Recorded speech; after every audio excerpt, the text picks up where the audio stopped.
Hello and welcome to another episode of EKU Online's eCast series. EKU Online's mission is to change lives by providing access to affordable, quality degree programs and meaningful disciplines that positively impact our society.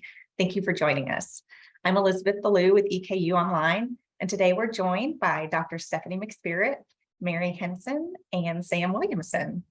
Dr. McSpirit is a foundation professor in EKU's Department of Language and Cultural Studies, Anthropology and Sociology. In addition to her role at EKU, she is working on outdoor recreation opportunities for Appalachian youth and their families as part of a community and region-wide substance abuse prevention program. Her other interests include statistics, research methods, community-based field methods, and environmental sociology, risk, and society. Welcome, Dr. McSpirit. Great to be here. And Mary Henson is an instructional designer with EKU's Instructional Design Center. Her interests include growth mindset, self-efficacy, and academic outcomes. She's also won several Blackboard Catalyst Awards. Good morning. Hi, Mary. And finally, we're joined by Sam Williamson, who is usually behind the scenes as EKU Online's multimedia producer. So thank you all for joining us this morning. And Sam, thank you for getting out from behind the camera. The three of you recently were involved in a course redesign project that was recognized with a Blackboard Catalyst Award for Teaching and Learning. This award recognizes institutions that have used Blackboard solutions in innovative ways to advance learning and honors those that have redefined what is possible in the classroom by adopting new delivery and pedagogical models and tools that positively influence the education experience, increase flexibility, further learner and instructor efficacy, and foster academic excellence with measurable results. Congratulations on this recognition. The three of you work together to improve student outcomes in the online offering of social statistics. So let's start by just having you all talk me through the decision to redesign the social stats class and what the outcomes have been. Sorry. Yeah, I'm the instructor of SOS 232, the professor, and I've been teaching social statistics now at EKU for 30 years. And over those 30 years, students come into the class with students come into the class with some hesitancy. And oftentimes it's a required class for students in social work as well as nursing and sociology and communications. And students in those particular fields are often people-focused, action-driven in terms of they want their degree so they can go out in their community and do good work. And in terms of, and they're not as math focused or data focused as maybe students in some of the STEM fields. And so there's that hesitancy with regard to data to start with. And but over the last 30 years, using real data sets in terms of, we use the large general social survey, and so they get a sense of working with real data to address real world issues. And then we also, I also require students not only to learn how to analyze their data, but also to how to write up their statistics in meaningful ways in order to communicate their findings, in order to get things done. And so after a while, students after several weeks in the class, over the 30 years that I've been teaching it, students realize, hey, statistics is not so much math, but really it's a tool in order to look at the world a little bit differently in order to get things done. And in terms of, and then you see students over time becoming more and more increasingly empowered. And so that has been a focus of this social statistics class that I've been teaching for the last 30 years. Nevertheless, in terms of with that enthusiasm as the semester goes forward, there are always some students who over the years have difficulty grasping the material in terms of, and so the drop rate and the failure rate and the withdrawal rate, even though has always been something that has been a concern to myself, and I've talked with Mary about that and so on. And so that was the big issue with us, is as we redesigned the class, how what can we do better? We were already excited about the course, but what can we do better in order to help those students who are still struggling with the material? Because a lot of these students are nursing students. They're students who are going into nursing, social work, or sociology, or communications, or what have you, and they want to get their degree so they can do good work. And this is a required class, and we don't want this class to be a barrier of entry for students as they in terms of hindering them from getting their degree and doing good things in their communities and in their careers. And so that was a driving issue, is what can we do in order to improve the success rate. And so what have you seen as a success rate? How have those outcomes been realized? Oh, well, in terms of the things that we did, in terms of good conversations with Mary and Sam, is one of the things in terms of, I've been teaching this class online now for, about 5 or 10 years, pretty much. One of the things we decided to do was to upfront a series of what we called mini lectures, or lecture snacks, at the start of each of the modules, to give students not just a broad overview to the module, but to go over and explain some of the key concepts that they can find in their PowerPoint and in the other lecture and supplemental materials. We also made those PowerPoints connect right back to those mini lectures, and we made those PowerPoints interactive. So after 4 or 5 slides, students would have an opportunity to test themselves on what they just went over, and in terms of making holding students a little bit more responsible in terms of staying focused on the material. And then we also, in terms of, we changed the question bank in our social statistics class to tie back to those key concepts that they heard first in the mini lecture that we went over in the PowerPoint. And so we changed up our question bank, and we also gave students an opportunity to take the quiz, not just once, maybe even just as in the beginning, to do a self-test.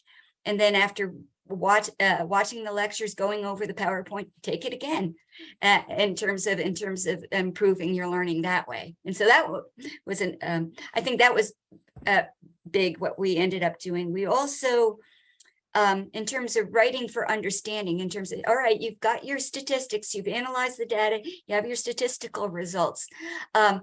Something I've always embedded in my class is, writing up your results in order to communicate those findings. But we improved on our writing tips, and we put together writing templates so students could have a better, gain quicker mastery with regard to how to write up your findings, and which proved invaluable. I'm reading blogs now from our second module, and students are writing like social scientists, and early on in terms of even our second module, and also encouraging students to not just write up their research reports for me to read, but also to communicate this idea that when we do science, right, that we're trying to communicate our findings to a broader audience. And so we incorporated, now students have to write blog assignments so that other students can also read their findings and comment on their work. And the other big improvement that we ended up doing is we changed from a statistical software package, which they had to purchase, to one that was free and available online. And it's free and available online, and it's a little easier to download for students. And then once they complete this course, in terms of their future work in their careers or in their upper division classes, that I have easy access to this free online software in whatever agency or nonprofit organization that they'll work in, which was a big plus. And so they can see, okay, these skills are actually truly transferable. And then finally, in terms, as we know with online classes, half the success to being successful on an online platform is managing your time. And I mentioned that in the syllabus, you need to commit at least 6 to 10 hours per week on each module. And to hold students a little bit accountable to that is at the end of each module, Mary and I put together a survey assessment, just private for themselves to reflect on in terms of how did you manage your time?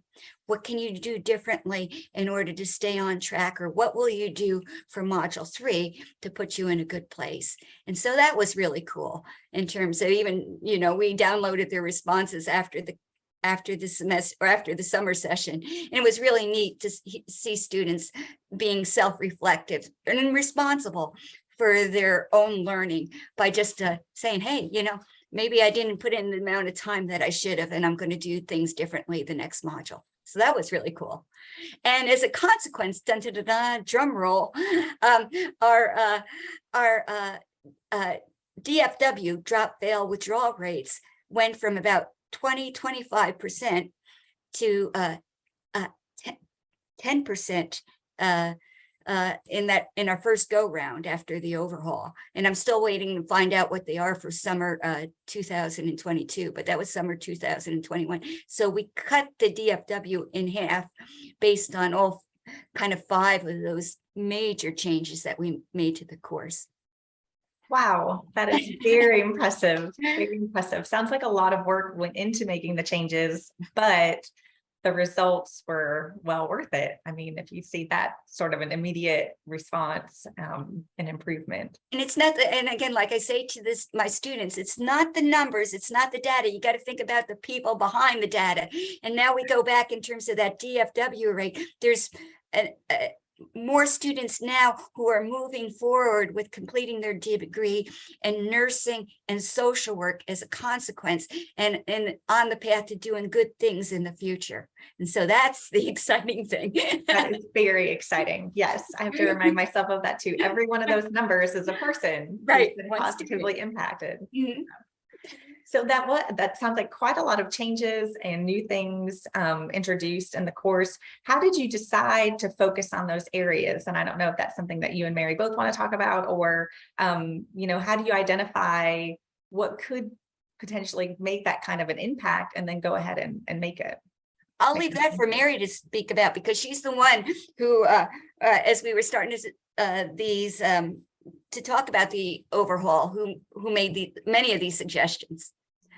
Well, and it started with those conversations, Steph, because you were so in touch with what was happening with your students, and we could look at a lot of the information that we had about the students that weren't succeeding. And I remember we were in a social work meeting maybe 2 years before we began the redevelopment, and we were talking about it's problematic that students can't go forward because they're really struggling with this content.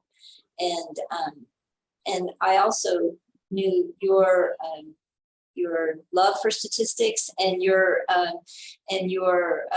really commitment to keep the class a rigorous, meaningful class with outcomes. So in doing all of the changes, it was important that we weren't watering down the content, but that we were making it more clear for students. Because what we noticed from the first, before the redevelopment, is some students were putting in the effort and they still weren't succeeding.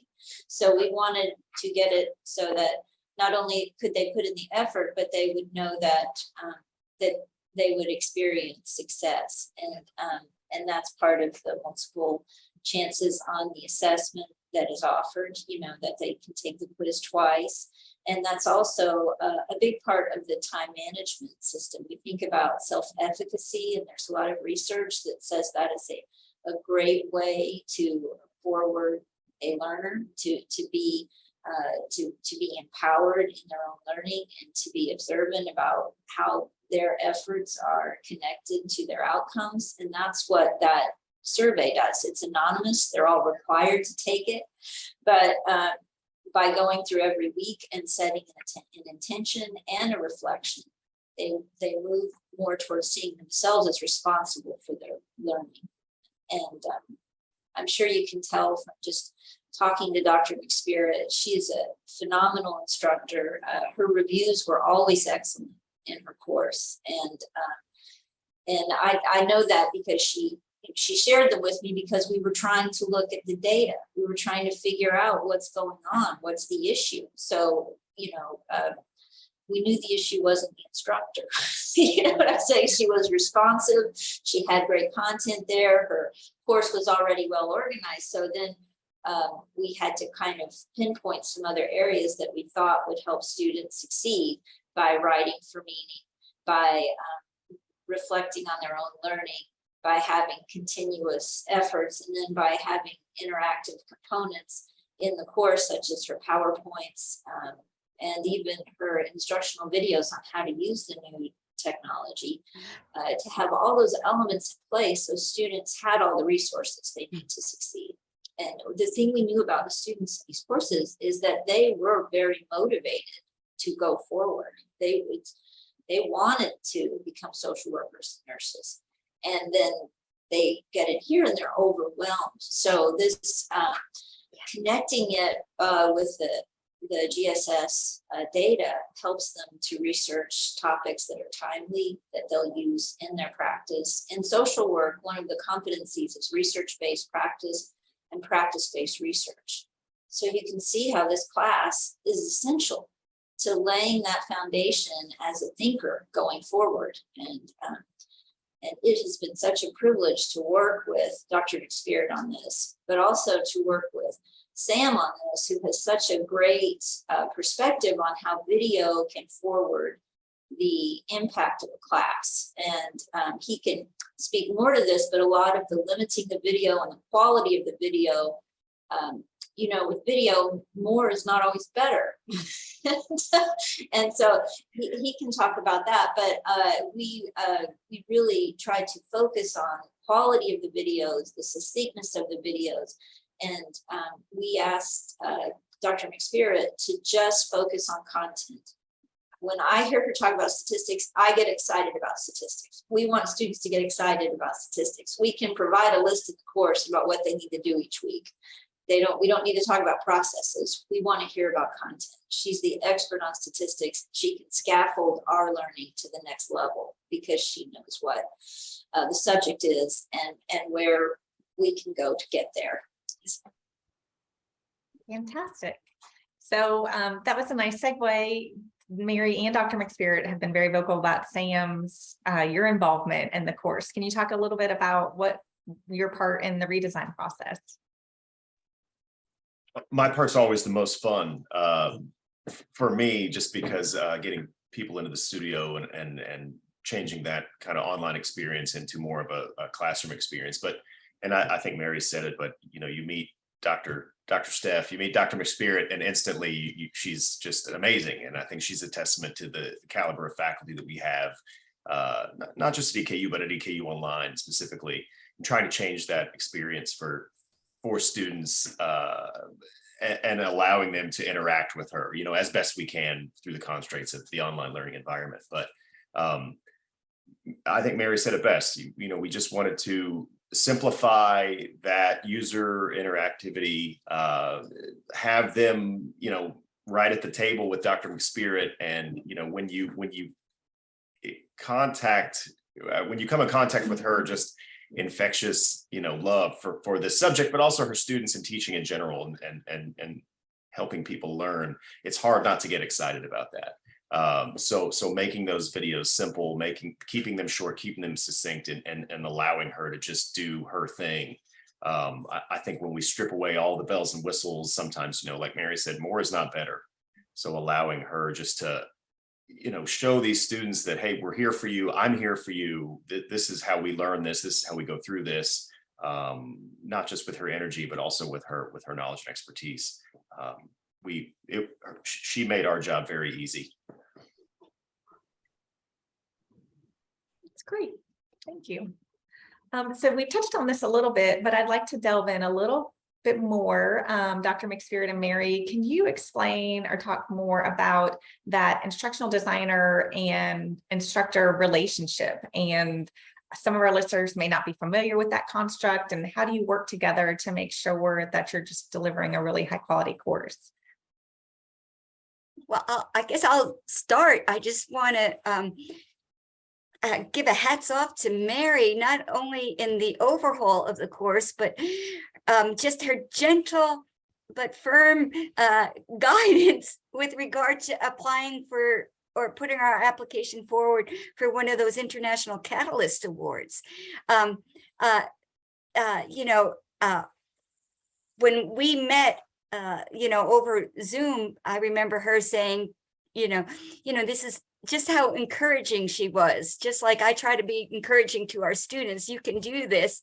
Mary's kind of the same way with me. Come on, we can do this. And so otherwise, I don't think in terms of either the things that we always had a great conversation, but after the end of the conversation, there were always these meaningful tasks or directions that Mary would set in terms of her expertise in terms of instructional design that just put it all together, put words into action, so to speak, and also words into application in terms of putting us forward with regard to that international award that we just were able to secure. But Mary? I just wanted to say that the purpose of the relationship is to make the best course we can. And that's why we are so lucky at eCampus to have this team that all are focused, all we're working together to try to make the best outcomes we can for students. That's what Sam's working on every day in studio, and that's what Steph's working on every day in her class, and that's what the Instructional Design Center is working on. So this team is amazing, and we're fortunate to have it in the structure that we have it, in the way that we have it. And the role of the instructional designer is to make sure that the objectives and the materials and the assessments are all in line, and that what we say we're going to do, we've put that in place with materials and then finally assessments, that at the end of the day we can say, yes, students are further down the line because of the resources that we put in place for them. So that's the broad definition of what an instructional designer does. Now, of course, an instructor like Dr. McSpirit makes that very easy because she's so in tune with who the students are. She's so in tune with what the content is. And she creates resources for her students with those objectives in mind. So that is a very good combination. And I think the conversations that we've been able to have, and even with Sam and making videos about what is the tone of this and how are we're thinking about this going forward, just that team push is incredible in anything, right? To making something better. If you can all agree, this is what we're about. We're about the students. So how are we going to make this better for the students? And then working together to make that happen. But as you can tell, Dr. McSpirit is a star in the classroom. She is responsive to her students, she's caring, and she is a content expert. So everybody wants to be in her class. So we're just so fortunate there that we have her teaching for eCampus, and she is just really so representative of the best of EKU. I think that we are about student success, and we are about forwarding that through online classes. And we know that's special, and we know that's hard sometimes, and we know that students have obstacles. So what are we going to do to eliminate those? Well, we're going to work together. We're going to look at the obstacles, and we're going to try to overcome them or approach them. And fortunately, that's what we were all trying to do on this. That's great. And Sam, I think some of our listeners might be surprised to learn that we have a full-time multimedia producer on the team. You spoke about what you did relative to this course in particular, but can you talk in general about what you do and your part in the design process? I think very often we're trying to just get out of the model of the correspondence course, an instructor just answering discussion board questions and students not really knowing who that person is, where they are, what their relationship to the institution is or is not. And we've talked about it briefly, but My role typically is, getting people in the studio and creating video content, or, a podcast, or, audio content, or some multimedia element that just connects the students, whether that be an interactive that they are listening to while they're washing the dishes, or on their commute, or, something that they're only able to take in, for 15-20 minutes after they put their kids to bed. So really figuring out and sharpening and honing those pieces that will have that maximum, impactfulness for our students. Most of the heavy lifting is already done by the time folks come into the studio. So that's the best part of my day, just making those people feel comfortable and figuring out with the instructional designer and the instructor themselves, what's the sweet spot, what amount of media is going to make the most sense for those students to interact with, and how do we make those stars shine. Thank you.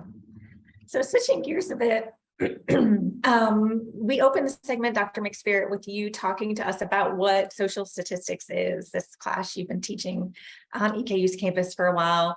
So can we get back into that a little bit? Can you tell us a little bit about more, how would you explain it? Why is it important to our students? You touched on that a little bit at the beginning, but if there's some more that you want to add to that, or let our listeners know about that field and that topic.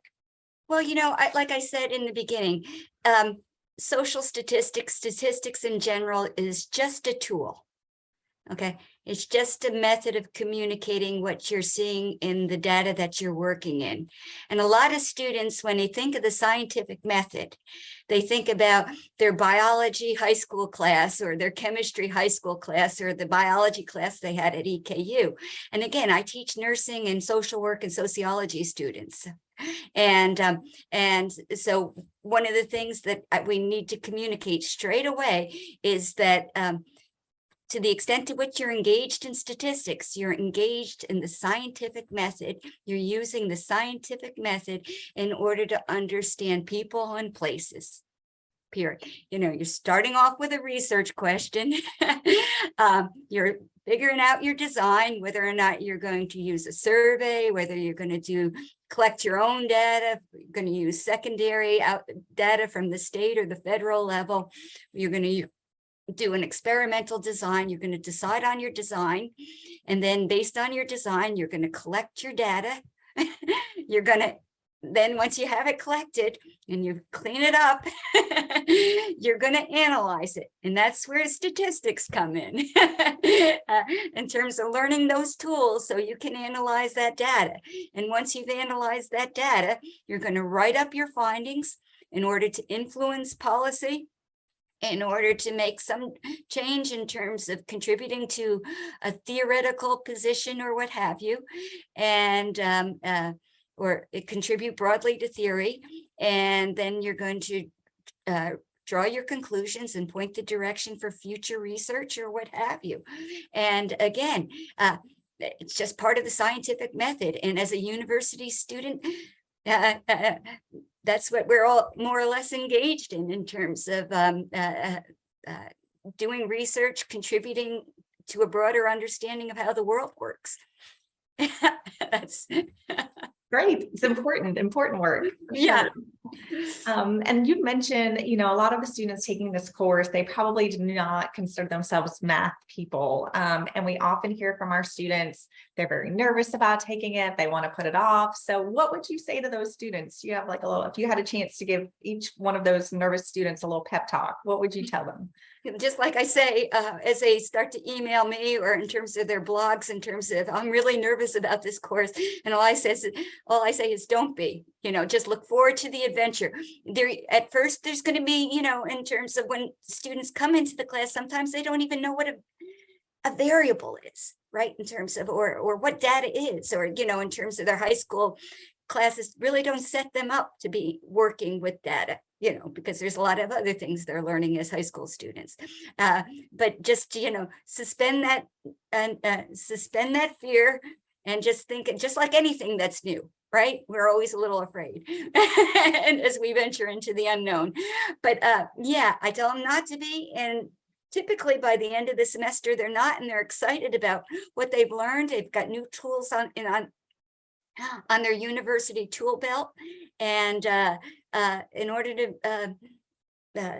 be successful in their careers and to be good citizens, as well as to, like I say, make significant change in their communities or wherever they're located. Yes, absolutely. Great. We've talked quite a bit about just how EKU faculty and especially our online faculty are invested in our student success. I'm curious, Mary and Sam, from your perspectives, what sorts of things have you seen faculty and instructors do in their online courses to help address challenges or concerns students might be facing? And how are we mitigating those issues for our students from a course design perspective? Well, one of the models that we talk about quite a lot is the community of inquiry, which talks about instructor presence in the classroom, and that is achieved. You know, and then there's also the interaction with other peers, which was achieved meaningfully in this class through the discussion entries, where they are creating the entries in response to the blog based on the data. It's writing for understanding. And there's certainly a research base for that as well. So those are two ways that come to mind very quickly. I would say, in general, in the whole Instructional Design Center, we're very aware of student outcomes as far as what we do, and does this make sense to students? Is this going to be confusing to students? What is the volume of work? Those are all things that we are thinking about as we help create courses and review the courses. So we are constantly looking at those elements. I think just the team aspect of the Instructional Design Center and eCampus in general. I mean, you've got a lot of really talented people who, you know, it sounds cliche, but are really invested in student learning and student engagement, and those elements are able to rely on one another to do the heavy lifting in their department. You're not asking an instructor to be the content expert and be the designer and make their own videos and make their own media. So having those talented, you know, areas covered really just allows people to excel in their lane. And I think the end result speaks to itself for what we're able to produce for students as far as, you know, engagement and the overall just end result of the pieces that we are able to put together for students. Great. Stephanie, did you want to add anything? You look like you wanted to jump in. Well, I think that Sam nailed it in terms of the division of labor in order to actually produce a high quality course through eCampus. Yes, absolutely. You have the professor, you have your instructional design, and your videographer all working together in order to make the best course possible for students. Absolutely. That was, yes. Great. Well, we're coming to the end of our questions. I always like to wrap up. You all are obviously very passionate about what you're doing here at EKU, but I like to find out what are some of the things you like to do in your free time, if you have free time, whatever that looks like. So, Dr. McSpirit, what do you like to do in your free time? What are some of your personal interests? Horses, horses, and more horses.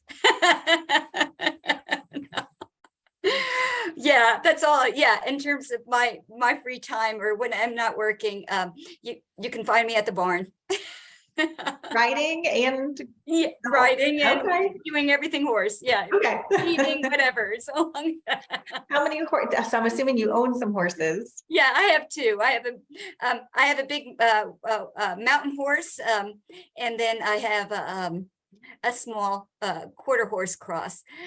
Just finished a documentary on the mountain horses of Eastern Kentucky. Wow. Yeah, and it was selected for the Equus Film Festival in California. And so that was exciting. But that's just because of my passion of horses. That's very exciting. I'll have to keep us posted on that. Mary, how about you? I think one thing that I'm really trying to do is find a healthy cookie recipe. Let me know how that goes. Yeah, I want to put flaxseed in it and make it not taste too heavy, and have oatmeal and not too much sugar. So that's something I do in my free time. Let me know if you need any taste testers. I would be happy to volunteer for that job.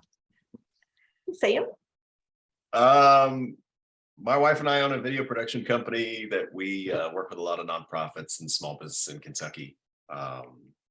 And I have three little ones under 10. So free time is kind of, after everybody stops getting out of bed at night for the 10 minutes when we're able to have adult conversations. So, but it's a blast. I wouldn't change a thing. That's fantastic. Yeah, you're 10 minutes and then you probably both promptly fall asleep. Like you actually get to sit down and now it's over. Pass out. That's great. So is there anything else any of you would like to share with our audience as we're wrapping up today? Any final words or thoughts? Anything you want to make sure our listeners know? Mary?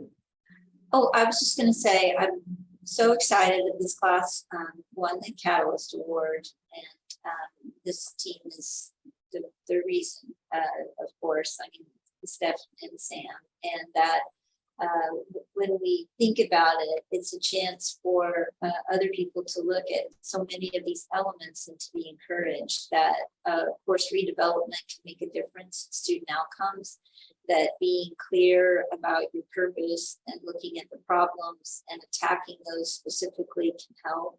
And also that students can be empowered in their learning. The time management survey shows that, and that setting your intention every week towards your attack to the class can make a huge difference in outcomes. And the general tone of this class is towards writing, working for understanding, applied statistics, and it's also about continual improvement. And I think that's something that is applicable and inspirational to classes across the board, whether you're a statistics class or not. That's great. That's a great way to end as well. Did you, Stephanie, do you have? Nope. Are you just going to second what Mary said? Ditto. Fantastic. Well, thank you all so much for your time this morning. I've really enjoyed getting to speak with each of you and learning more about the process, and congratulations again. This is quite an achievement to be honored on an international level for the work that you've done. And you can tell, as Mary said, it was very intentional with the redesign, and the outcomes really speak for themselves. It's phenomenal. So thank you all.